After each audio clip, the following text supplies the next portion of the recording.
बिस्मिल्लाहिर्रहमानिर्रहीम। अस्सलाम वालेकुम दोस्तों, आज का हमारा टॉपिक है लव मैरिज या अरेंज मैरिज।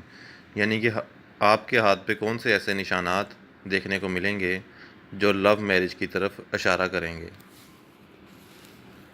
सबसे पहले अगर हम हाथ की साख्त की बात करें तो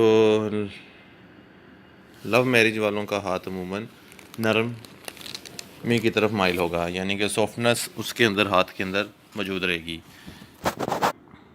इसके बाद देखा जाए तो उनका उभारे ज़ोहरा जो है वो काफ़ी नुमाया होगा, यानी कि ये वाला हिस्सा जो है उभारे ज़ोहरा का ये काफ़ी ज़्यादा नुमाया होगा और उभरा हुआ। इसके साथ जो दिल की लाइन है बंदे की, वो अगर यहाँ से यानी कि उभारे मुश्तरी से शुरू हो रही हो तो ये भी लव लाइन की अलामत समझी जाती है। या अगर दिल की लाइन या ख़त कल्ब मुश्तरी और ज़ोहल के दरमियान से शुरू हो, लेकिन उसी एक शाख जो है निकल के उभारे मुश्तरी की तरफ जाए, तो ये ऐसी तमाम अलामात जो हैं वो लव मैरिज की तरफ निशानदही करेंगी। एक चीज़ इसमें ये भी समझ लें, अगर उसकी दिल की लाइन थोड़ी सी भी ज़ोहल की तरफ से शुरू होगी या उसमें से दरमियान से शुरू होके कोई शाख ज़ोहल की तरफ जाएगी, तो तब तो ये चीज़ अरेंज मैरिज को ज़ाहिर करेगी, क्योंकि ख़त ज़ोहल पे से शुरू होने वाली दिल की लाइन वाले अफराद बहुत कम लव मैरिज की तरफ जाते हैं, बल्कि उनकी रेशो ना होने के बराबर होती है। यानी कि जिस शख्स की लाइन ख़त कल्ब यानी कि उभारे ज़ोहल से शुरू होगा या कोई भी नुमाया उसकी शाख निकल के ख़त कल्ब से उभारे ज़ोहल की तरफ जाएगी, तो ऐसे लोग लव मैरिज की तरफ हरगिज़ नहीं जाएंगे।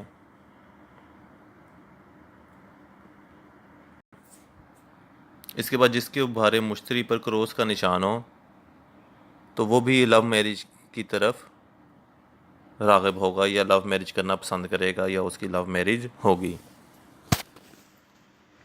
इसके बाद अगर हम देखें, अगर जिसकी शादी की लाइन यानी कि यहाँ पे जो शादी की लाइनें नज़र आती हैं, वो शादी की लाइन अगर यूँ शुरू हो,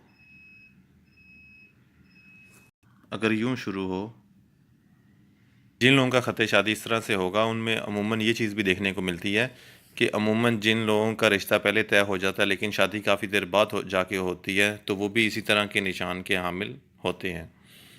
लिहाजा जितने भी आपको अलामतें बताई जा रही हैं और आगे भी चंद अलामतें मज़ीद बताई जाएंगी, तो उसमें आपने इस चीज़ का ख्याल वो रखना है कि कोई भी फ़ैसला करते हुए उसका मुकम्मल हाथ पढ़ कर फिर फ़ैसला करना है। अगर कोई भी ऐसी निशानी मिलती है कि जो उसमें रुकावट पैदा कर रही है, तो वो ज़ाहिर है या उस बाकी निशानियों के बरक्स है, और एक निशानी सिर्फ जो है वो लव मैरिज की और बाकी सारी जो है वो उसके मुताबिक नहीं है, तो इसका मतलब उसकी लव मैरिज नहीं होगी।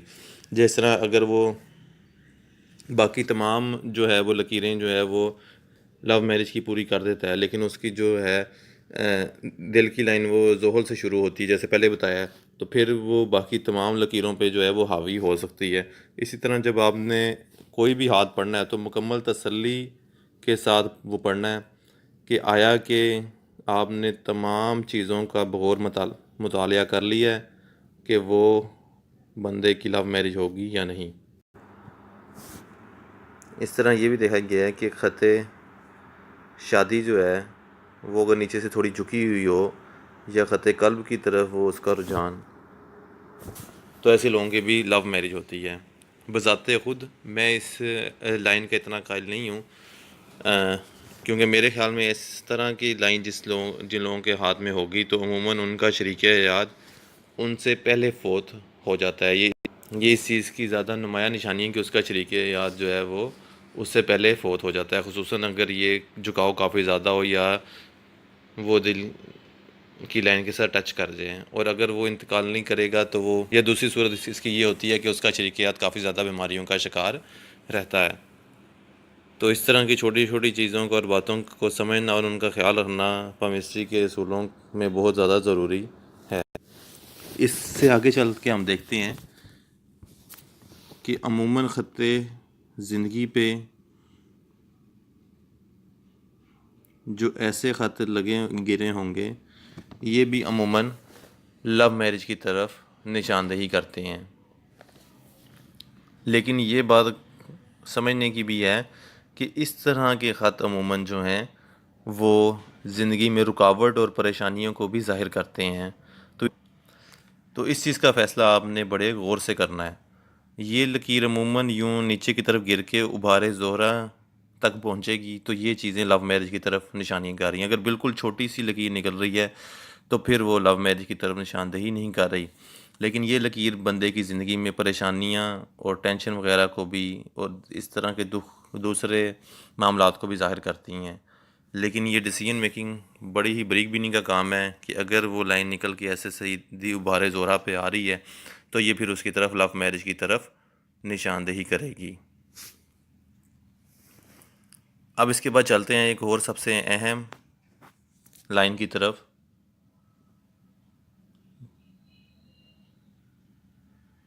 जिन लोगों के ख़त किस्मत जो है से जो है एक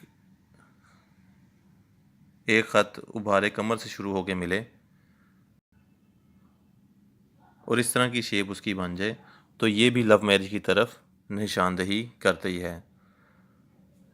और इस तरह डिफरेंट तरह की अलामतें और शक्लें इसकी हो सकती हैं, लेकिन उभारे कमर से एक लकीर निकल के वो ख़त किस्मत के साथ मिलेगी तो ऐसे लोगों की शादी भी अपनी पसंद की जगह पे अमूमन होती है, जहाँ वो चाहते हैं वहाँ पे हो जाती है।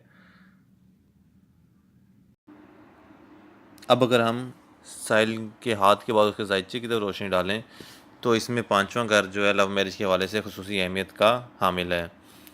पाँचवें घर में ज़ोहरा या मुश्तरी की मौजूदगी लव मैरिज के इम्कानात को बढ़ा देती है।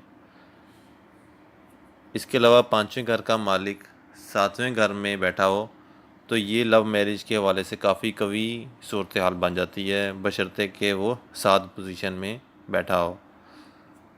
इसके बरक्स अगर पाँचवें घर का मालिक 12वें, 8वें या छठे घर में बैठ जाए तो ये मोहब्बत और लव के मामलात में नाकामी और मुश्किलात को और दिल बर्दाश्ता होने को ज़ाहिर करता है। ऐसे लोगों की लव मैरिज के इम्कानात ना होने के बराबर होते हैं। लेकिन ये जायचे की मजमूई सूरत हाल को देखते हुए आप बेहतर तरीके से अंदाज़ा लगा सकते हैं। उम्मीद है आज की वीडियो आपको पसंद आई होगी। एंड पे सिर्फ इतना ही कहूँगा कि जब भी आपके पास कोई साइल आए तो उसका हाथ और उसका जायचा दोनों का बगौर मुतालिया करने के बाद ही उसका काम लगाएं। जितनी ज़्यादा मेहनत आप अपने साइल पे करेंगे उतने ही बेहतर नताइज पे आप पहुँचेंगे। उम्मीद है आज की वीडियो आपको पसंद आई होगी। अगली वीडियो तक के लिए अल्लाह हाफ़िज़।